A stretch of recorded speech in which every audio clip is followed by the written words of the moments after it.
Timnas Indonesia U23 mulai tancap gas. Skuad Garuda Muda resmi menggelar sesi latihan perdana jelang tampil di ajang Piala AFF U23 2025. Latihan ini digelar di Stadion Madia Gelora Bung Karno, Jakarta pada Senin sore. Latihan ini dipimpin langsung pelatih anyar Timnas U23 Gerard Mervin Vandenberg dan diikuti puluhan pemain muda berbakat yang dipanggil PSSI.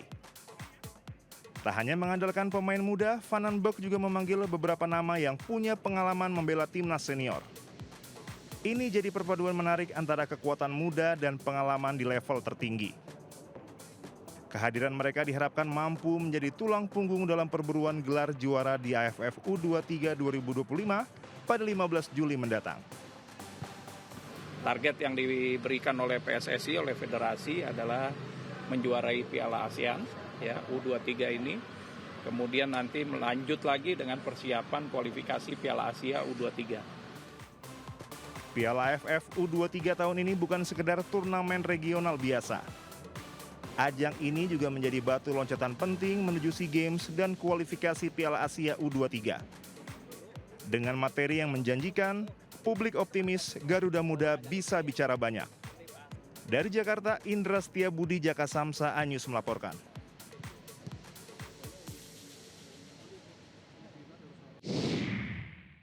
Bermain bola bersama salah satu kiper timnas. Ya, pemain timnas kini tengah menikmati liburan musim panas 2025, tak terkecuali penjaga gawang Emil Audero. Emil menjalani liburan kali ini dengan cara spesial. Dirinya terekam tengah berada di kampung halamannya di Pulau Lombok, Nusa Tenggara Barat. Emil terekam nampak asik bermain bola dengan anak-anak di kampung halamannya.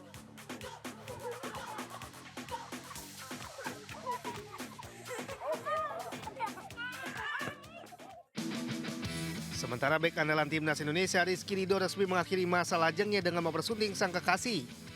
Prosesi akad nikah Ridho digelar secara tertutup namun penuh khidmat di Masjid Surabaya, Jawa Timur. Ijab kabul pun berjalan lancar dengan satu tarikan nafas dan kemudian disambut kata sah.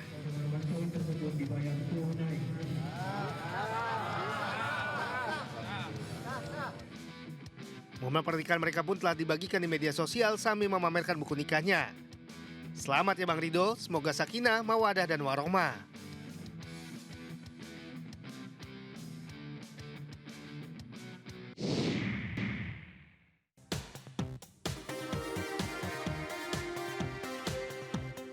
Sebuah minibus berwarna putih terekam kamera dashboard kendaraan lain ketika menerobos gerbang tol Cisalak 1, Depok, Jawa Barat.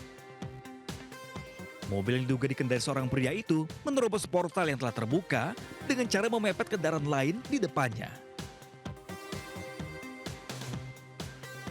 Tak hanya di gerbang tol Cisalak 1, mobil ini juga menerobos di gerbang tol Cimanggis 2 tanpa membayar dengan cara yang sama.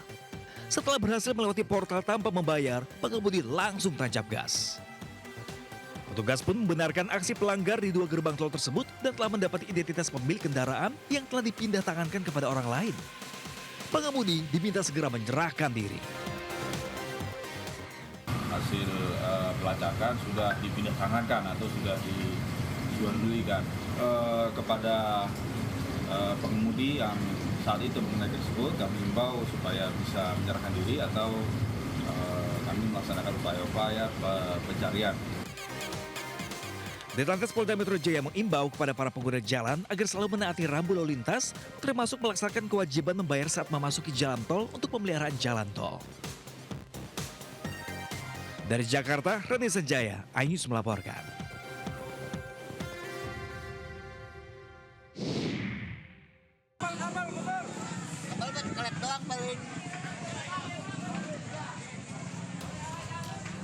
Kobaran api disertai asap tebal membakar sejumlah bangunan semi permanen di area penyewaan truk di Jalan KKN, Petualangan Selatan, Pesanggerahan, Jakarta Selatan, Senin siang.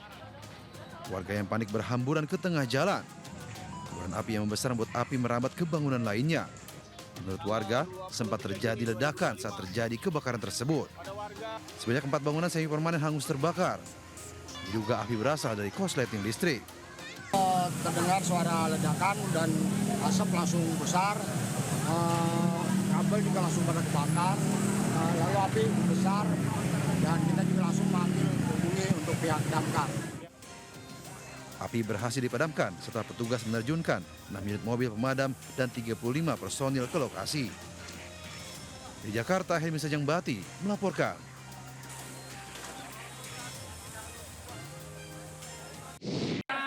Domisili, tapi sama aja dengan donasi. Berarti Bapak yang menentukan berapa kilo itu. Semua donasi ada yang Kalau domisili Pak itu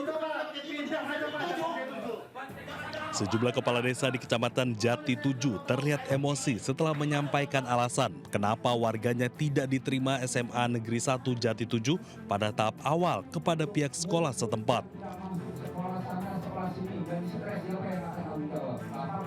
Sebanyak 15 kepala desa menggeruduk SMA Negeri 1 Jati 7 setelah warganya tak terima di SMA setempat dan pihak sekolah memprioritaskan siswa baru di luar Jati 7. tuntutannya ingin seadil-adilnya lah.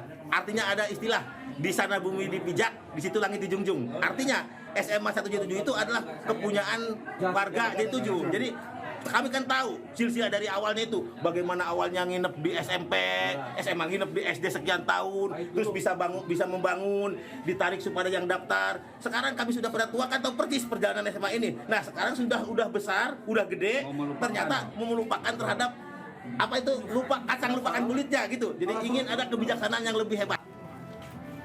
Kepala SMA Negeri 1 Jati 7, Enjen, menjelaskan pihaknya akan berkoordinasi dengan pimpinan perihal adanya tuntutan kepala desa. Karena kami melaksanakan kegiatan SPMB sesuai dengan aturan yang berlaku, sesuai dengan Juknis, sesuai dengan Permen. Karena kami di sini hanya sebagai pelaksana kebijakan dan pelaksana aturan, bukan sebagai pembuat aturan. Kepala desa akan melakukan aksi unjuk rasa jika tuntutannya tidak diakomodir pihak sekolah. Dari Majalengka, Jawa Barat, Muhammad Zaini Johadi, iNews melaporkan.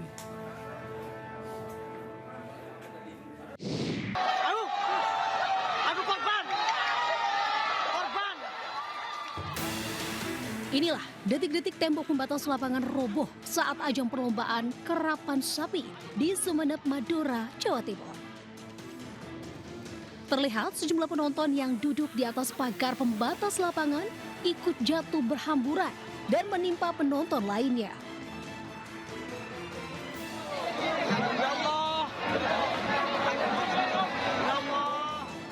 Akibatnya, 3 orang penonton yang tertimpa reruntuhan mengalami luka-luka. Di antaranya yakni sesak nafas hingga mengalami patah tulang. Sementara 1 orang korban lainnya telah dinyatakan meninggal dunia. Diduga tembok pembatas lapangan tersebut roboh karena tidak kuat menahan beban penonton yang duduk di atas tembok serta usia bangunan tembok yang sudah termakan usia.